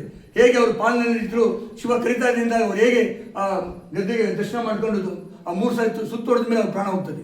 ನಮ್ಮ ತಾಯಿಯ ತಾತ ಪುಟ್ಟಯ್ಯ ಅಂತೇಳಿ ನಮ್ಮ ಹೆಸರಿನಳ್ಳಿಯವರು, ಅವರು ಸಹ ಇದೇ ರೀತಿ 1 ವಾರದಲ್ಲಿ ತಮ್ಮ ಪ್ರಾಣ ಹೋಗ್ತದೆ ಅಂತ ಗೊತ್ತಾಯ್ತು. ನಮ್ಮ ತಾಯಿ ಅವ್ರು ನೆನೆಸ್ಕೊತಾ ಇರ್ತಾರೆ. ಹಾಗಾಗಿ ಇದು ಲಿಂಗಾನುಸಂಧಾನದ ಅನುಸಂಧಾನದ ತಾಕತ್ತು. ಮನವೆಲ್ಲ ಶಿವ ಶಿವ, ತನು ಬೆಲ್ಲ ಶಿವ ಶಿವ, ಜೀವೆಲ್ಲ ಶಿವ ಶಿವ ಕಂಡಾಗ, ಜೀವೆಲ್ಲ ಶಿವ ಶಿವ ಕಂಡಾಗ ತಿಳಿದೇನ, ಗುಣದಾಗ ಮಹಿಮಾ ಇರುವಾನ, ಗುಣದಾಗ ಮಹಿಮಾ ಇರುವಾನ. ನಮ್ಮ ಚಿಕ್ಕದೊಡ್ಡ ಕಡೆ ಕಿರಿಯ ಪೂಜೆ ಹೇಳ್ತಾರೆ, ವಚನದ ಕೊನೆಯ ಹಿಂಬದಿಯ ಸಾಲು ಮತ್ತು ಕೊನೆಯ ಸಾಲು ನಾವು ಯಾವಾಗ ಹೇಳ್ತಾ ಇದ್ದೇವೆ. ಇಡೀ ವಚನಕ್ಕೆ ಆ ಸಾಲು, ಹಿಂಬದಿಯ ಸಾಲು ಇಡೀ ವಚನವನ್ನು ನಿರ್ದೇಶನ ಮಾಡ್ತದೆ. ಹಾಗೆ ಈ ತ್ರಿಪದಿಯಲ್ಲಿ ಗುಣದಾಗ ಮಹಿಮೆ, ಗುಣದ ಅವನ ಗುಣದಲ್ಲಿ ಮಹಿಮೆ ಇರೋದು, ಹಣದಲ್ಲ. ಆ ಮಾತನ್ನ ಜನಪದ ಹೇಳ್ತಾರೆ. ಹಾಗೆ ಮತ್ತೊಂದು ವಚನ 11 ಬಹಳ ಚಂದವಿದೆ, ಎಲ್ಲರೂ ಹೇಳ್ತೀವಿ ನಾವು, ಆದರೆ ಪಾಲನೆ ಮಾಡೋದಿಲ್ಲ. ನುಡಿದರೆ ಮುತ್ತಿನ ಹಾರದಂತಿರಬೇಕು, ನುಡಿದರೆ ಮಾಣಿಕ್ಯದ ದೀಪ್ತಿಯಂತಿರಬೇಕು, ನುಡಿದರೆ ಸ್ಫಟಿಕದ ಸಲಾಕೆಯಂತಿರಬೇಕು, ನುಡಿದರೆ ಲಿಂಗ ಮೆಚ್ಚಿ ಹೌದೆನ್ನಬೇಕು, ನುಡಿಯೊಳಗಾಗಿ ನಡೆಯುತ್ತಿದ್ದರೆ ಕೂಡಲ ಸಂಗಮ ದೇವ ಎಂತು ಒಲಿಮನಯ್ಯ. ಇದು ಅದ್ಭುತವಾಗಿ ನಮ್ಮ ವಚನ ಧರ್ಮದ ರೂವಾರಿ ಬಸವಣ್ಣನವರು ಮಾಟವಾಗಿ ದೇವನ ಉರಿಮೆ ಹೇಗಾಗುತ್ತೆ ಅಂತ ಹೇಳ್ತಾರೆ. ಅದನ್ನೇ ನಮ್ಮ ಜನಪದರು ತಮ್ಮ ಅತ್ಯಂತ ಸರಳವಾದ ಭಾಷೆಯಲ್ಲಿ ಎಲ್ಲರ ಕೈಯಲ್ಲಿ ಒಳ್ಳೆನು ಎನಿಸಿಕೊಂಡ, ಎಲ್ಲರ ಕೈಯಲ್ಲಿ ಒಳ್ಳೆ ನೆನೆಸಿಕೊಂಡ, ನನ್ನುಡಿಯಿಂದ ಗುಣದಿಂದ, ನನ್ನುಡಿಯಿಂದ ಗುಣದಿಂದ ಅಣ್ಣಯ್ಯ, ನನ್ನುಡಿಯಿಂದ ಗುಣದಿಂದ ಅಣ್ಣಯ್ಯ. ಬೆಲ್ಲ ನೀರಾದ ಜನರಿಗೆ, ಬೆಲ್ಲ ನೀರಾದ ಜನರಿಗೆ. ಬೆಲ್ಲದ ನೀರಿನ ಮಹಿಮೆ ಗೊತ್ತಿರುತ್ತೆ. ಯಾರು ಬೆಲ್ಲದ ನೀರಿನ ಲೆಕ್ಕಾಚಾರ ಮನೆಗೆ ಬಂದವರಿಗೆ ಕೈ ಕಾಲುಗಳಿಗೆ ನೀರು ಕೊಟ್ಟು ಆ ಬೆಲ್ಲದ ನೀರನ್ನು ಕೊಡ್ತಾ ಇದ್ದ ಒಂದು ಕಾಲ ಇತ್ತು. ಇವತ್ತು ಏನು ಬಂದಿರಿ ಅದರವಿದ್ದೀರಿ ಎಂದರೆ ನಿಮ್ಮ ಮೈ ಸರಿ ಆರಿ ಹೋಗುವುದೇನು ಪ್ರಶ್ನೆ ಆಗ್ಬಿಟ್ಟಿದೆ. ಹಾಗಾಗಿ ಬೆಲ್ಲ ನೀರಾದ ಜನರಿಗೆ ಅಂತ ನಮ್ಮ ಜನಪದ ಹೇಳ್ತಾರೆ. ಅಣ್ಣನ ಮತ್ತೊಂದು ವಚನ, ಮಾಡಿ ಮಾಡಿ ಕೆಟ್ಟರು ಮನವಿಲ್ಲದೆ, ನೀಡಿ ನೀಡಿ ಕೆಟ್ಟರು ನಿಜವಿಲ್ಲದೆ, ಮಾಡುವ ನೀಡುವ ನಿಜಗುಣವುಳ್ಳಡೆ, ಕೂಡಿಕೊಂಬ ನಮ್ಮ ಕೂಡಲ ಸಂಗಮದೇವರು. ಈ ವಚನ ವ್ಯಾಖ್ಯಾನ ಮಾಡಬೇಕು. ಎಲ್ಲ ಹೇಳುವ ವಚನ ಒಂದೊಂದು ಸಾಲು ನೀವು 10 ಸಾರಿ ಓದ್ಬಿಟ್ರೆ ನಿಮ್ಮ ಮನಸ್ಸಿಗೆ ನಾಟ್ಬಿಡುತ್ತೆ. ಆಮೇಲೆ ವ್ಯಾಖ್ಯಾನ ಮಾಡೋ ಪರಿ ಬೇರೆ. ನಾನು ನನ್ನ ಲೆಕ್ಕಾಚಾರ ಮಾಡ್ತೀನಿ, ಲೆಕ್ಕಾಚಾರ ಮಾಡೋದು, ಅದಕ್ಕೆ ಏನೇನು ಬೇಕೋ ಎಲ್ಲ ವಿಶೇಷ ನಾವು ಕೊಡ್ತೇವೆ. ಅದು ಬೇಕಿಲ್ಲ. ನಮ್ಮ ಮನಸ್ಸಿಗೆ ಎಷ್ಟು ಅರ್ಥ ಆಗುತ್ತೋ ಅದು ಭಾಳ ಪ್ರಾಥಮಿಕವಾದ್ದು, ಭಾಳ ಮುಖ್ಯವಾದದ್ದು. ಅದನ್ನು ನಮ್ಮ ಜನಪದ ಹೇಳ್ತಾರೆ.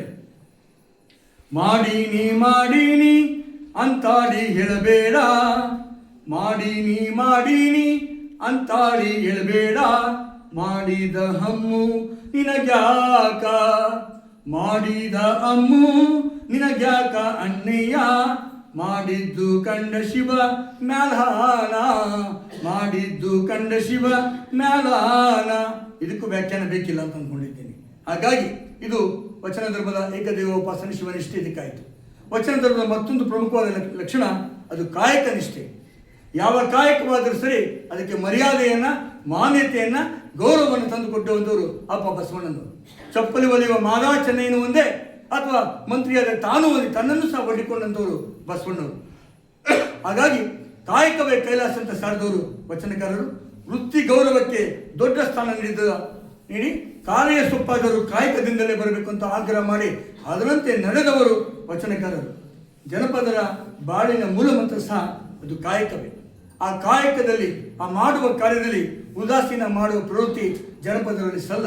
ಹೇಳ್ತಾರೆ, ಮರ್ತ್ಯಕ್ಕೆ ಬಂದಿದ್ದಿ ಕರ್ತವ್ಯ ಮಾಡಾಕ, ಮರ್ತ್ಯಕ್ಕೆ ಬಂದಿದ್ದಿ ಕರ್ತವ್ಯ ಮಾಡಾಕ, ಮರ್ತು ಕುಂತಿಯಾಕ ಮೃತ್ಯುವು, ಮರ್ತು ಕುಂತಿಯಾಕ ಮೃತ್ಯುವು ಒಯ್ದಿತ್ತು, ತುರ್ತು ಮಾಡಣ್ಣ ನಿನ್ನ ಕೆಲಸ, ತುರ್ತು ಮಾಡಣ್ಣ ನಿನ್ನ ಕೆಲಸ. ಈ ಎಚ್ಚರಿಕೆಯನ್ನ ಜನಪದರು ನೀಡ್ತಾರೆ. ಅಷ್ಟೇ ಅಲ್ಲ, ಬೆಳಕು ಅರಿಯೋದ್ರೊಳಗೆ ಜಳಕ ತಣ್ಣೀರಾಗ, ಬೆಳಕು ಅರಿಯೋದ್ರೊಳಗೆ ಜಳಕ ತಣ್ಣೀರಾಗ, ಶಿವಮಲ್ಲಯ್ಯನ ಧ್ಯಾನವ, ಶಿವಮಲ್ಲಯ್ಯನ ಧ್ಯಾನವ ಮಾಡಬೇಕು, ಶಿವನೆಂದು ಗಳ್ಯಾವ ಒಡಿಬ್ಯಾಕು, ಶಿವನೆಂದು ಗಳ್ಯಾವ ಒಡಿಬ್ಯಾಕು. ಬರೀ ತುರ್ತು ಮಾಡೋದಷ್ಟೇ ಅಲ್ಲ, ಮುಂಜಾನೆಯ ಮಲ್ಲಯ್ಯನನ್ನು ನೆನೆಸ್ಕೊಂಡು ನೇಗಿಲು ಹಿಡಿಬೇಕು ಎಂಬ ಅರಿವು ನಮ್ಮ ಜನಪದಗಳಲ್ಲಿದೆ. ವೃತ್ತಿಗೆ ಗೌರವ ನೀಡಿದ ಕೀಳರಿಮೆಯಿಂದ ಹಿರಿಯರಿಮೆಗೆ ಬಂದಂತಹ ಕಾಯಕ ಯೋಗಿಗಳ ಸ್ಮರಣೆಯಂತೂ ಜನಪದರಿಗೆ ಸದಾ ಅಷ್ಟದಾಯಕ. ಹಾಗಾಗಿ ನೇಗಿಲನ್ನು ಮಾಡತಕ್ಕಂಥ ಅಮುಗಯ್ಯನ ಕುರಿತು ಹೇಳ್ತಾರೆ, ಅಮುಗಯ್ಯ ನಿನ್ನಾಡು ನಮಗಾಯ್ತು ಶಿವಮಂತ್ರ, ಅಮುಗಯ್ಯ ನಿನ್ನಾಡು ನಮಗಾಯ್ತು ಶಿವಮಂತ್ರ, ಯಮಗಾಯ್ತು ಕುತ್ತು ಶಿವಜೀವ, ಯಮಗಾಯ್ತು ಕುತ್ತು ಶಿವಜೀವ ಏತರಕ, ಅಮರಾಯ್ತು ಜನಕ್ಕೆ ಹೊಸ ಮಾತವು, ಅಮರಾಯ್ತು ಜನಕ್ಕೆ ಹೊಸ ಮತವು. ಈ ವಚನ ಧರ್ಮ ಅಥವಾ ಲಿಂಗಾಯತ ಧರ್ಮ ಹೊಸ ಮತ ಅನ್ನೋದಕ್ಕೆ ಜನಪದರ ಈ ಮಾತು, ಈ ಹಾಡು ಸಾಕ್ಷಿಯಾಗಿದೆ ಅನ್ನತಕ್ಕಂಥದ್ದು ತಾವು ನೆನಪಿಟ್ಕೋಬೇಕು. ಹಾಗಾಗಿ ಇನ್ನು ಮೇದರ ಕೆತ್ತಯ್ಯ, ನಾವು ಹೇಗೆ ಅಲಕ್ಷಿತ್ರವನ್ನು ನಾವು ತಗೊಂಡಿದ್ದೇವೋ ಜನಪದ ಸಹ ಅಲಕ್ಷಿತ್ರನ ಹೇಳ್ತಾ ಇದ್ದಾರೆ. ಮೇದರ ಕೆತ್ತಯ್ಯ, ನಿತ್ಯದಲ್ಲಿ ಕೇತಯ್ಯ ಕೆತ್ತುವನು ಬಿದಿರೆಳೆಯ, ನಿತ್ಯದಲ್ಲಿ ಕೇತಯ್ಯ ಕೆತ್ತುವನು ಬಿದಿರೆಳೆಯ, ಚಿತ್ತಾರದ ಬುಟ್ಟಿ ಮೊಟ ಹೇರೆದು, ಚಿತ್ತಾರದ ಬುಟ್ಟಿ ಮೊಟ ಹಣೆದು ಮಾರುವನು, ಉತ್ತಮದ ನಾಡು ಬೆಳುವಲಕ್ಕೆ, ಉತ್ತಮದ ನಾಡು ಬೆಳುವಲಕ್ಕೆ. ಇದು ಮೇದರಕೆಯನ್ನು ಕುರಿತಾಗಿ. ಇನ್ನು ಸಿದ್ದರಾಮರು, ಕರ್ಮಯೋಗಿ ಸಿದ್ದರಾಮರು ಶಿವಯೋಗಿ ಆದ ಕತೆ ಅದ್ಭುತ. ಬೀದಿ ಬೀದಿಗೆ ಗುಡಿಯ ಆದಿ ಆದಿಗೆ ಕೆರೆಯ, ಬೀದಿ ಬೀದಿಗೆ ಗುಡಿಯ ಆದಿ ಆದಿಗೆ ಕೆರೆಯ, ಸಾಧಿಸಿದ ಕಟ್ಟಿ ಸಿದ್ದರಾಮ, ಸಾಧಿಸಿದ ಕಟ್ಟಿ ಸಿದ್ದರಾಮ. ಸೊನ್ನಲಿಗೆ ಸಾಧು ಸಿದ್ಧನಿಗೆ ಮನೆಯಾಯ್ತು, ಸಾಧು ಸಿದ್ಧನಿಗೆ ಮನೆಯಾಯ್ತು. ಇಡೀ ಸೊನ್ನಲಿಗೆ ಅಂದ್ರೆ ಇವತ್ತಿನ ಸೊಲ್ಲಾಪುರ, ಇಡೀ ಸೊನ್ನಲಿಗೆ ಸಿದ್ದರಾಮನ ಮನೆ ಅಂತ ಗೋಚರ ಕಾಣ್ತಾರೆ ನಮ್ಮ ಜನಪದ. ಇನ್ನು ಬಸವಣ್ಣನ ಬಗ್ಗೆ, ಬಸವ ಪ್ರಭುವಿನ ಬಗ್ಗೆ, ಬಸವೇಶನ ಬಗ್ಗೆ, ಬಸವ ತಂದೆಯ ಬಗ್ಗೆ, ಬಸವ ಅಪ್ಪನ ಬಗ್ಗೆ ಅವರ ಮಾತು ಬಹಳ ಅದ್ಭುತವಾದದ್ದು. ಉತ್ತು ಬಿತ್ತುವ ಮಂತ್ರ, ಬಿತ್ತಿ ಬೆಳೆಯುವ ಮಂತ್ರ, ಉತ್ತಿ ಬಿತ್ತುವ ಮಂತ್ರ, ಬಿತ್ತಿ ಬೆಳೆಯುವ ಮಂತ್ರ, ಸತ್ಯ ಶಿವ ಮಂತ್ರ ನಿನ್ನೆಸರು, ಸತ್ಯ ಶಿವ ಮಂತ್ರ ನಿನ್ನೆಸರು ಬಸವಯ್ಯ. ಮರ್ತ್ಯದಲ್ಲಿ ಮಂತ್ರ ಜೀವನಕ್ಕೆ, ಮರ್ತ್ಯದಲ್ಲಿ ಮಂತ್ರ ಜೀವನಕ್ಕೆ. ಪ್ರಣವ ಪಂಚಾಕ್ಷರಿ ಮಂತ್ರ ಅದು ಯಾವುದಾದ್ರೆ ಅದು ಶ್ರೀ ಗುರು ಬಸವಲಿಂಗಾಯ ಮಂತ್ರ ನಾವೇನು ಹೇಳ್ತೇವೆ ಅದನ್ನ ಇವರು ನಮ್ಮ ಜನಪದರು ಹೇಳ್ತಾ ಇದ್ದಾರೆ. ಅದನ್ನು ತಾವು ನೆನ್ಪಿಟ್ಕೊಬೇಕು. ಬಾಪು ರೇ ಬಸವಣ್ಣ, ಬಾಪು ಶಿವ ಮತದ ಗಣಿಯೇ, ಬಾಪು ರೇ ಬಸವಣ್ಣ, ಬಾಪು ಶಿವ ಮತ ಗಣಿಯೇ. ಬಾಪು ನಿನ್ನೆಸರು ಅಮರಾತು, ಬಾಪು ನಿನ್ನೆಸರು ಅಮರಾತು ಜಗದೊಳಗೆ. ಬಾಪು ನಿನಗಾರು ಸರಿಯುಂಟು, ಬಾಪು ನಿನಗಾರು ಸರಿಯುಂಟು. ಮತ್ತೊಮ್ಮೆ ಕೇಳಿಸ್ಕೊಳ್ಳಿ. ಈ ಹಾಡಿನಲ್ಲಿ 1, 2, 3, 4 ಸಾರಿ ತಾಯಿ ಬಾಪು ಅಂತ ಹೇಳ್ತಾರೆ. ನಾವು ಆಧುನಿಕ ಕಾಲಘಟ್ಟದಲ್ಲಿ ಬಾಪು ಅಂತ ಯಾರನ್ನ ಕರೆಯೋದು? ಯಾರನ್ನ? ಗಾಂಧೀಜಿನ 19, 20ನೇ ಶತಮಾನದಲ್ಲಿ ನಾವು ಬಾಪು ಅಂತ ಹೇಳ್ತೇವೆ. ತಾಯಿ ಅವತ್ತೇ ಬಾಪು ಅಂತ ಹೇಳಿದ್ದಾರೆ. ಹಾಗಾಗಿನೇ ರಾಷ್ಟ್ರಪಿತ ಮಹಾತ್ಮ ಗಾಂಧಿ ಅಂದರೆ ಧರ್ಮದ ಪಿತ ಬಸವಣ್ಣ ಅಂತ ನಾನು ಅಭಿಪ್ರಾಯ ಪಡ್ತೀನಿ. ಹಾಗಾಗಿ ವಚನ ಧರ್ಮದಲ್ಲಿ ಕಾಯಕ ಆಯ್ತಲ್ಲ, ಕಾಯಕ ಮತ್ತು ಇನ್ನೊಂದು ಮಹಾಮಂತ್ರ, 2 ಮಹಾಮಂತ್ರ ಬಸವಣ್ಣ ಕೊಟ್ಟಿದ್ದು. ಕಾಯಕ ಆಮೇಲೆ ದಾಸೋಹ. ಹಾಗಾಗಿ ಇವರು ಒಂದೇ ನಾಣ್ಯದ 2 ಮುಖಗಳು. ಸತ್ಯಶುದ್ಧ ಕಾಯಕವಾದರೆ ಭಾವಪೂರ್ಣವಾದ ದಾಸೋಹ. ಹಾಗಾಗಿ ಮಹಾದಾಸೋಹಿ ಬಸವಣ್ಣ ಹೇಳ್ತಾರೆ, ಕಾಗೆ ಒಂದೊಗಳ ಕಂಡರೆ ನೆನೆಯದೆ ಕರೆಯದೆ ತನ್ನ ಬಳಗವನ್ನ, ಕೋಳಿಯೊಂದು ಗುಟುಕ ಕಂಡರೆ ಕೂಗಿ ಕರೆಯದೆ ತನ್ನ ಕುಲವನ್ನೆಲ್ಲ. ಶಿವಭಕ್ತನಾಗಿ ಭಕ್ತಿ ಪಕ್ಷವಿಲ್ಲದಿದ್ದರೆ ಕಾಗೆ ಕೋಳಿಗಿಂತ ಕರಕಷ್ಟ ಕೂಡಲ ಸಂಗಮದೆ. ಇದು ವ್ಯಾಖ್ಯಾನ ಬೇಕಿಲ್ಲ, ಅದನ್ನೇ ಜನಪದರು ಹೇಳ್ತಾರೆ.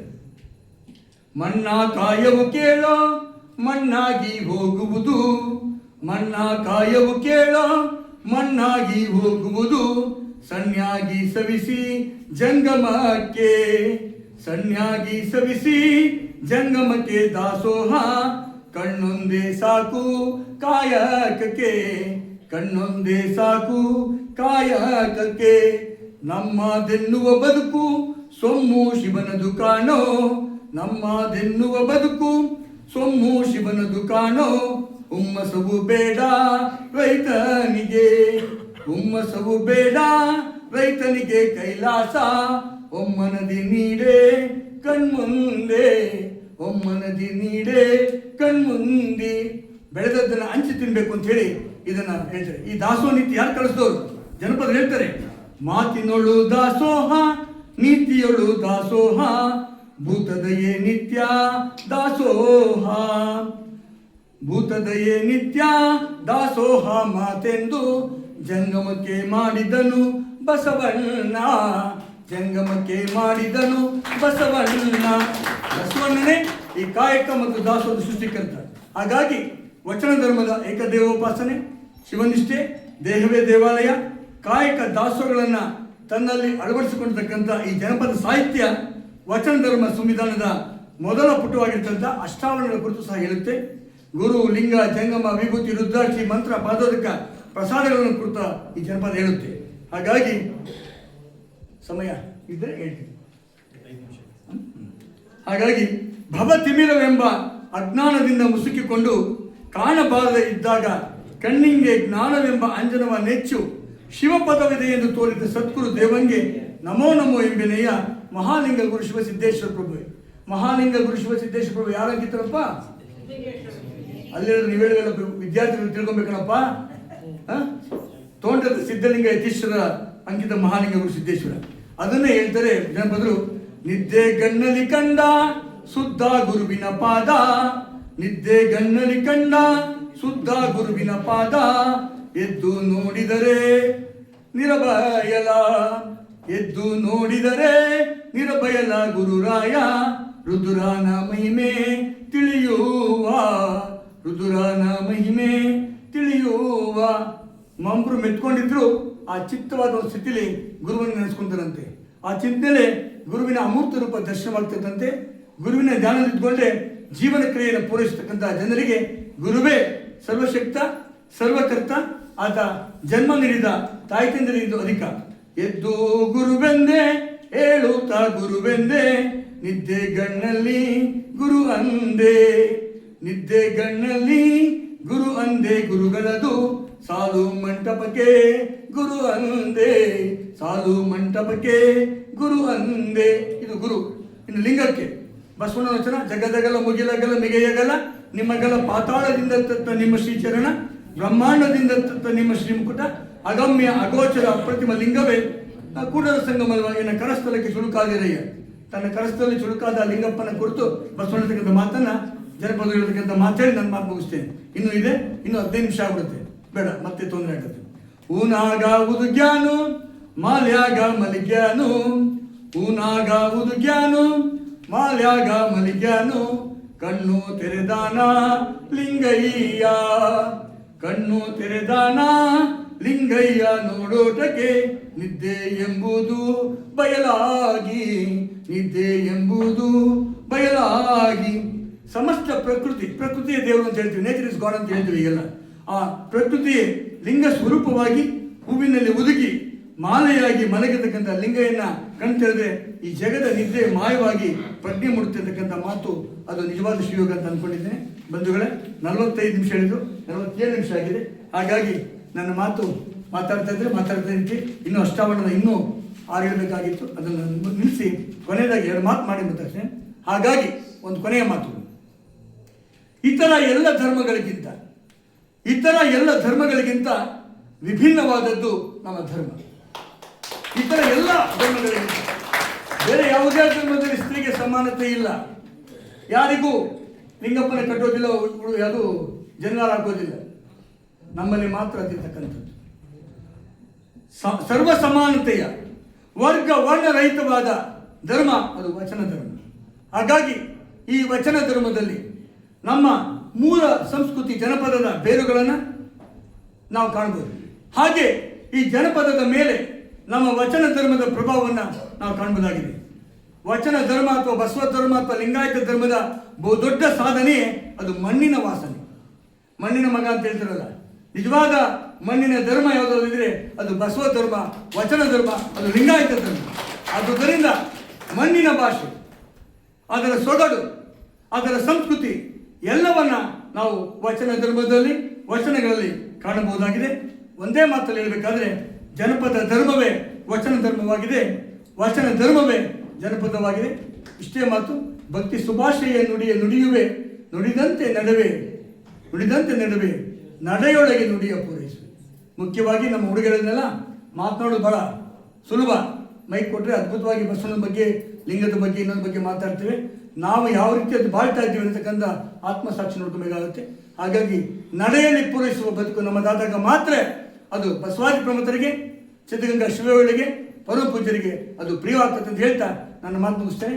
ಮತ್ತೊಮ್ಮೆ ಇಂತಹ ಅವಕಾಶ ಬಹಳ 57 ವರ್ಷ ನನಗೀಗ 57 ವರ್ಷದಲ್ಲಿ ನಾನು ಸಿದ್ಧಗಂಗಾ ಮಠದಲ್ಲಿ ಮಾತಾಡಿದೆ ಅಂದರೆ ಅದು ನನ್ನ ಪುಣ್ಯ ಅಂತ ಭಾವಿಸ್ತೇನೆ. ಅದಕ್ಕೆ ಮೂಲ ಕಾರಣಕ್ಕಿಂತ ಶಿವಸಿದ್ದೇಶ್ವರ ಸ್ವಾಮಿಗಳಿಗೆ ಮತ್ತೊಮ್ಮೆ ವಂದಿಸಿ, ನಮ್ಮ ಬುದ್ಧಿಯವರಲ್ಲಿ ಪ್ರಣಾಮಿಸಿ, ನಮ್ಮ ಸಿದ್ಧಲಿಂಗ ಸ್ವಾಮಿಗಳು ನಾನು ಏನು ಹೇಳಿದ್ರು ಅವರು ಪ್ರೀತಿಯಿಂದ ಸ್ವೀಕಾರ ಮಾಡ್ತಾರೆ.